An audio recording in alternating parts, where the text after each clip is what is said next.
Senhores, boa noite. Somos os últimos, mas não podemos esmorecer. Na verdade, já diziam que os últimos serão os primeiros. Então vamos pegar aquele gás, todo aquele gás que está guardado lá no fundo, para a gente poder agora arrebentar.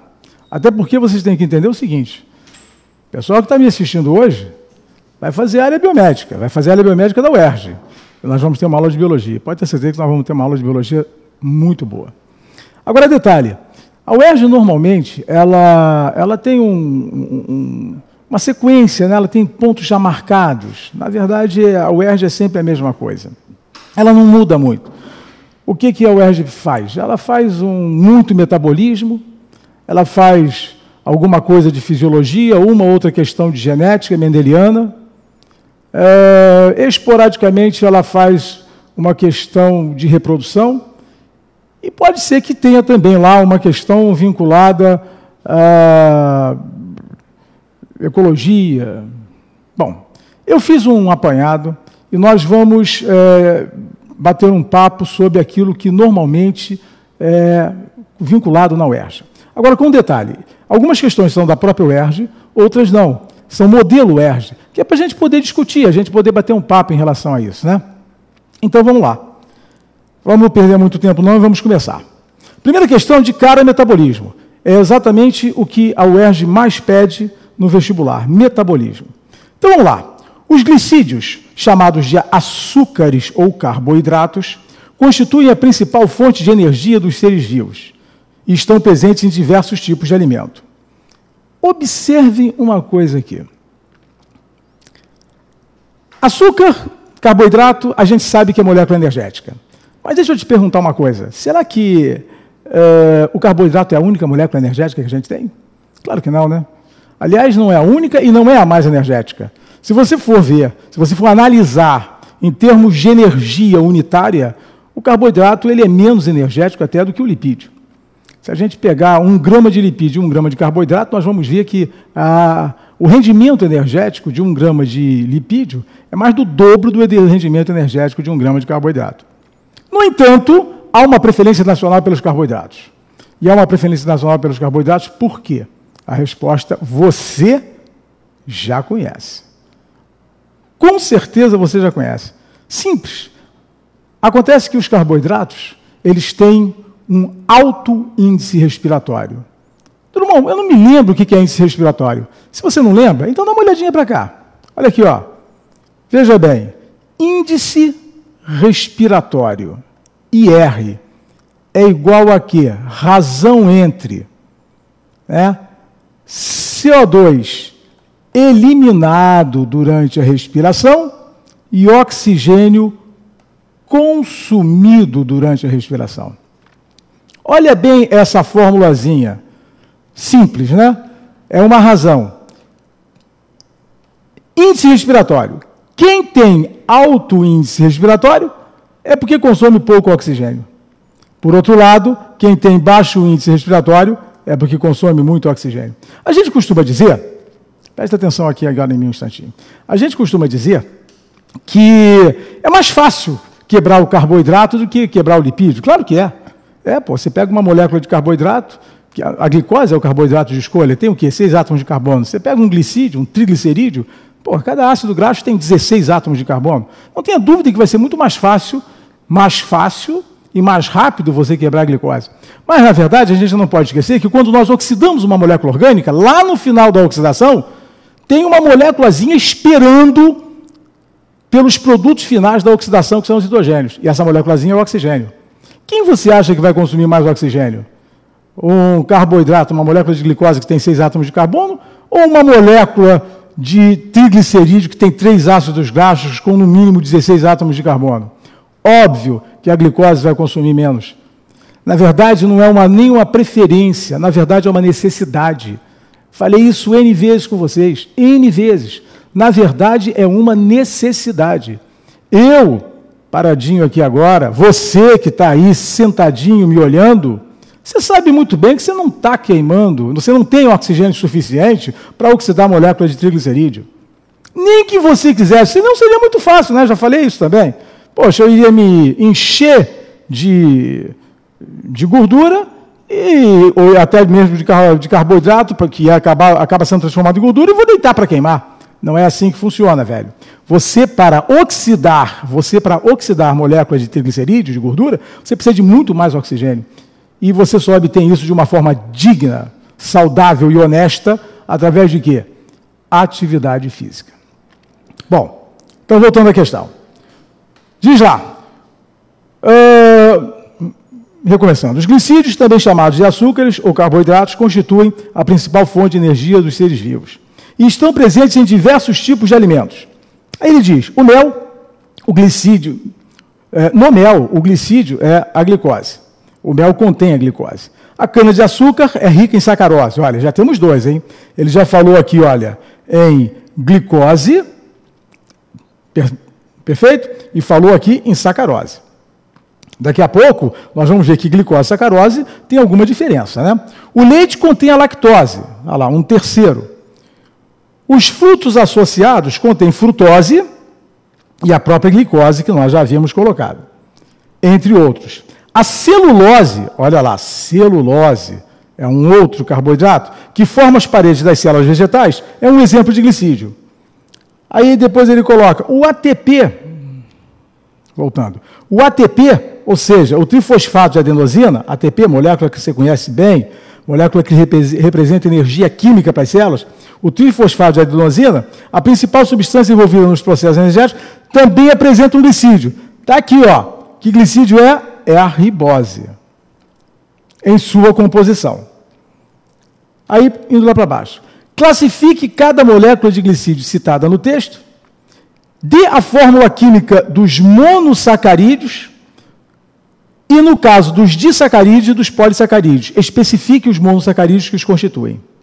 Então, primeiro, ele quer que você que você classifique cada molécula de glicídio citada no texto. A gente volta ao texto e vamos classificar.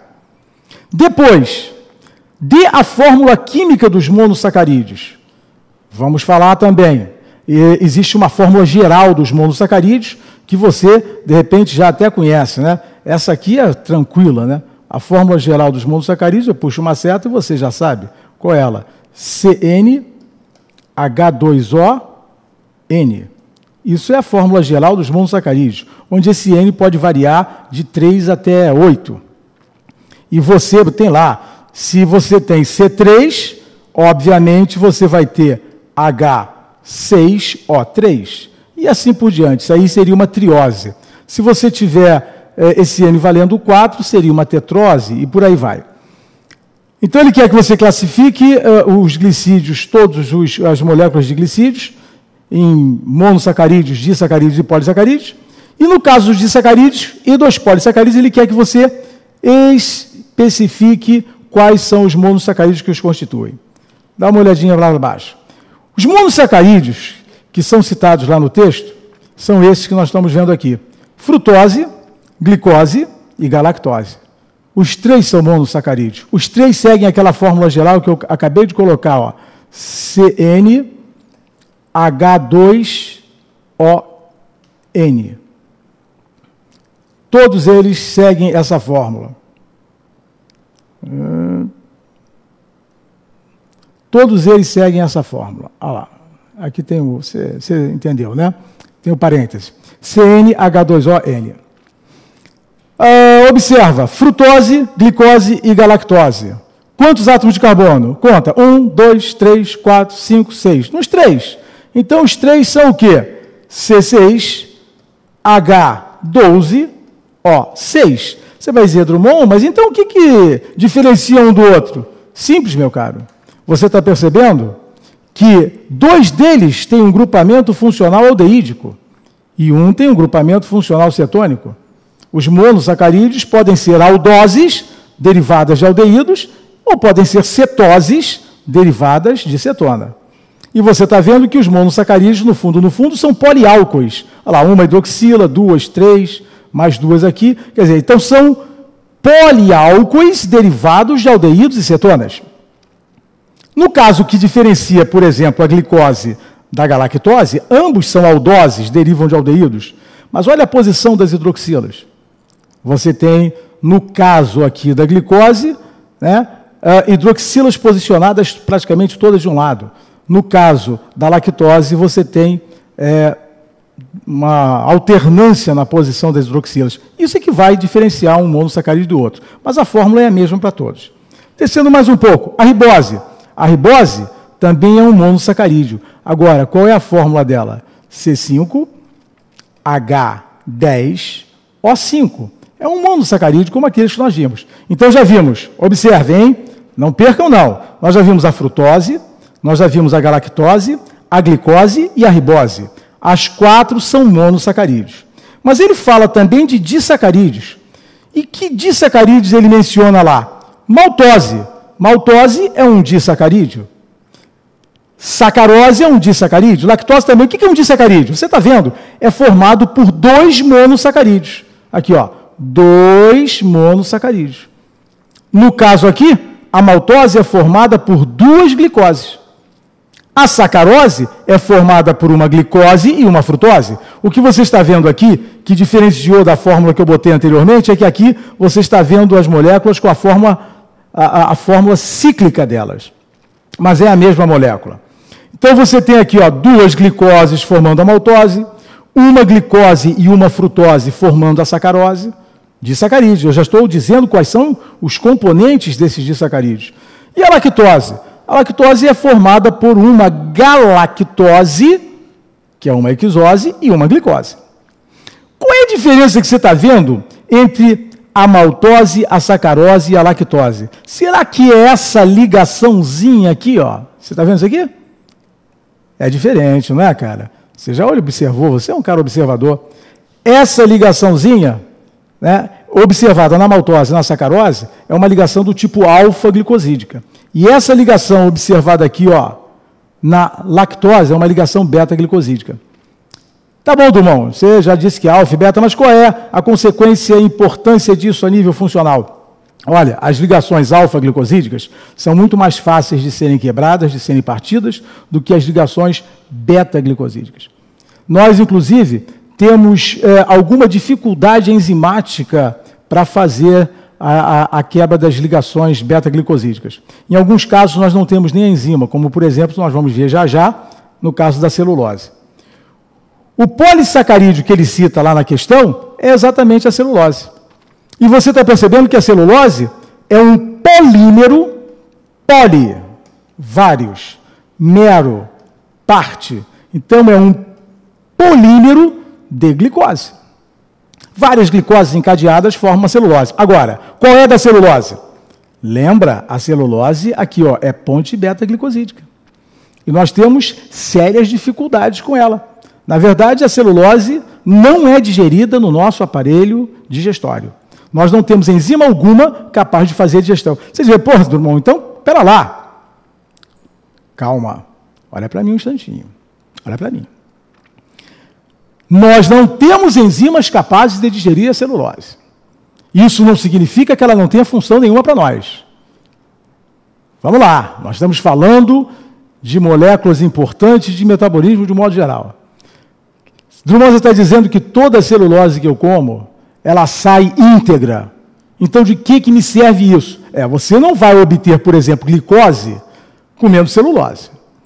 Você vai obter glicose comendo amido, que é um belo polímero de glicose também, molécula gigantesca, exatamente como a celulose. Então, para que me serve a celulose? 2 grandes vantagens. 2 grandes vantagens. Primeiro, a celulose compõe um bolo fibroso que favorece muito o nosso trânsito intestinal. O que eu quero dizer para você é o seguinte: você ingeriu celulose, com certeza você vai ter facilidade no trânsito intestinal. Facilita a passagem de moléculas ao longo do intestino, principalmente ao longo do intestino grosso. E, em segundo lugar, a celulose, meu caro, na hora que eu falar isso, aqueles que me escutaram durante o ano vão se lembrar com certeza, a celulose é o principal carreador de colesterol que nós temos. Colesterol que você elimina junto com a bilis. Colesterol que chega ao seu intestino e que seria reabsorvido, quando ele passa pelo intestino delgado, ele se une com a celulose. e ao se unir à celulose, ele não vai ser mais reabsorvido. Então, a celulose é um grande carreador, é talvez o único veículo que nós temos de eliminação de colesterol. Então, é importante você ingerir a celulose? É muito importante você ingerir, sim. Volta para cá, então, parceiro. Falamos de todos os carboidratos que existem na questão. Vamos voltar só para nós nos lembrarmos de tudo? Vamos lá. Glicídios, também chamados de açúcares, carboidratos, constituem a principal fonte de energia, blá. O mel contém a glicose. Glicose é o quê? Acabamos de falar. Glicose é um monossacarídeo, é uma hexose. Glicose, a cana de açúcar é rica em sacarose. Sacarose já é um disacarídeo. Acabamos de falar. Formado de quê? Lembra? Sacarose. Glicose mais frutose. O leite contém a lactose. Também é um disacarídeo. A lactose é um disacarídeo composto de quê? De glicose mais galactose. Vimos também ainda há pouco. Olha lá. Lactose, galactose mais glicose. A sacarose também é um disacarídeo, glicose mais frutose. Depois ele fala de celulose. Acabamos de falar, a celulose já é o quê? Um polissacarídeo. Um polímero de glicoses com pontes beta-glicosídicas, que forma a parede das células. O ATP, o trifosfato de adenosina, molécula energética, que você conhece, principal substância envolvida nos processos energéticos, também apresenta um glicídio, a ribose. Falamos também da ribose. Olha a cara da ribose aí, malandro. Está vendo? C5H10O5, também é o quê? Um monossacarídeo. Segue lá o termo geral dos monossacarídeos. Então, velho, tudo que ele pergunta nós já falamos. Classifique cada molécula de glicídio citada no texto. Classificamos em mono, di e polissacarídeos. Monossacarídeos, frutose, glicose, galactose e a ribose. Fechamos. Disacarídeos, quais foram os que ele citou? Sacarose, disacarídeo. Lactose, disacarídeo. E qual foi o outro? Sacarose, foi maltose? Não sei. Se tem outro? Nem sei. Vamos ver. Lactose é um disacarídeo, sacarose é um disacarídeo? Não, ele não falou outros. Ele só falou esses dois. Disacarídeos são esses dois. E depois, ele me fala da celulose, que é um polissacarídeo. Então, creio que nós respondemos tudo o que ele queria. Nós classificamos, no caso dos disacarídeos, dissemos de que são formados, e dos polissacarídeos também. Fechou? Acho que essa foi para o espaço. E essa é fácil. Você, com certeza, se sairia bem. Segunda questão. Leia o texto e observe a figura a seguir. Brasil na Copa da África. A seleção brasileira de futebol é a única a participar de todas as Copas Mundiais. Sua estreia na Copa da África do Sul será no dia 15 de junho, na Copa da África do Sul, contra a Coreia do Sul. Nós já estamos pensando nessa agora. Como um dos esportes símbolos nacionais, o futebol promove um elevado desgaste físico aos seus atletas, pois é uma modalidade esportiva intermitente de longa duração. Cuidado, então ela é aeróbia, intermitente de longa duração, exigindo movimentos com elevadas ações de contração,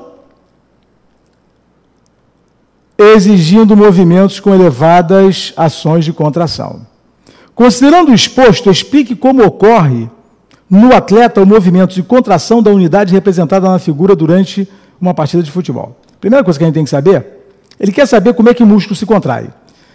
Que tipo de músculo os atletas estão usando? Olha para mim só um segundo. Que tipo de músculos os atletas estão usando quando eles estão desenvolvendo uma partida de futebol? Que tipo de musculatura?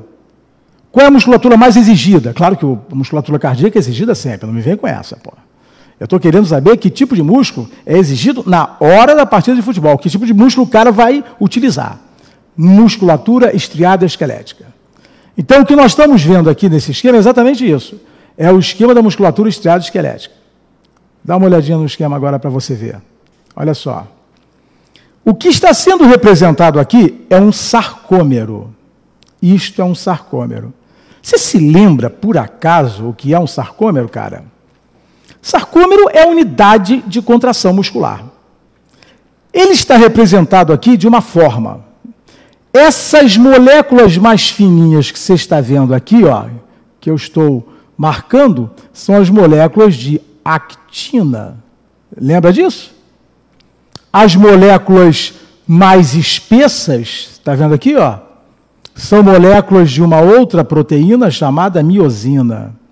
A actina e a miosina, sem sombra de dúvida, são as duas mais importantes moléculas que trabalham na contração muscular. Mas será que são só essas duas moléculas? Será que a contração muscular só envolve essas duas moléculas, actina e miosina? Claro que não, velho. Você sabe que não. Você está vendo esses risquinhos para lá, para cá, tudo aqui no meio? Pois é. O que eu vou fazer? Eu vou pegar um quadrinho em branco aqui e vou representar para você, de uma forma esquemática e até diria estilizada, um sarcômero, para que nós possamos entender como acontece a contração muscular da forma mais simples que eu consegui encontrar. Então, vamos lá. A primeira coisa que nós vamos fazer é esquematizar o sarcômero. Aqui, cara. Isso aqui, ó, uma fibra muscular. Pedaço de uma fibra muscular. Você está vendo lá? Olha lá, pedaço de uma fibra muscular. Beleza. Isto é uma linha Z. Isto é uma outra linha Z. Aí você vai dizer, então, Drummond, as linhas Z que definem o sarcômero são, na verdade, invaginações da membrana? São, formam um sistema tubular, que aqui eu vou chamar de sistema sarcoplasmático. Sistema sarcoplasmático. Então, na verdade, as linhas Z nada mais são do que invaginações da membrana, formando um retículo endoplasmático, que aqui eu chamo de sistema sarcoplasmático. O espaço compreendido entre duas linhas Z consecutivas é o que eu chamo de sarcômero. Aqui está o meu sarcômero. O espaço compreendido entre duas linhas Z consecutivas. Dentro desse sarcômero, eu tenho realmente as moléculas de actina e de miosina. Olha, a actina, molécula mais fininha, né, e mais aderida à superfície da membrana. Então, essas moléculas que eu estou representando aqui agora são nitidamente moléculas de actina. As moléculas de miosina, moléculas muito mais espessas e que se postam de que maneira? Elas se postam entre as moléculas de actina. Então, essas duas moléculas que eu estou representando aqui, acabei de representar agora, são moléculas de miosina. Então, olha aqui, ó, isto é a actina, e isto é a miosina, que, na verdade, são as duas moléculas que você conhece, as mais importantes. Mas, na verdade, o que nós observamos é que, além dessas duas proteínas, fazendo parte desse complexo catraca que vai gerar contração muscular, eu tenho mais duas. E olha como é que eu vou estrategicamente posicioná-las para você entender. Coisa não é bem assim, mas dessa maneira você vai entender com certeza. Olha aqui, ó. Eu tenho uma roldana aqui entre essas duas, que eu vou chamar de tropomiosina. Já vou botar o nome dela. E tem uma quarta proteína, que é uma trava, assim, ó, que está travando a molécula de actina, não deixando ela se movimentar nessa roldana. Então, quantas moléculas proteicas eu já coloquei? Eu já coloquei a actina fininha, a miosina mais espessa, e entre as duas, ó, vou até representar aqui do lado, agora só separado as duas, ó, actina,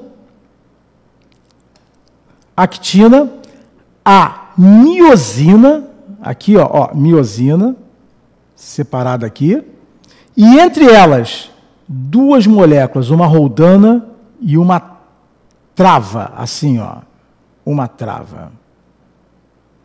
Está vendo lá?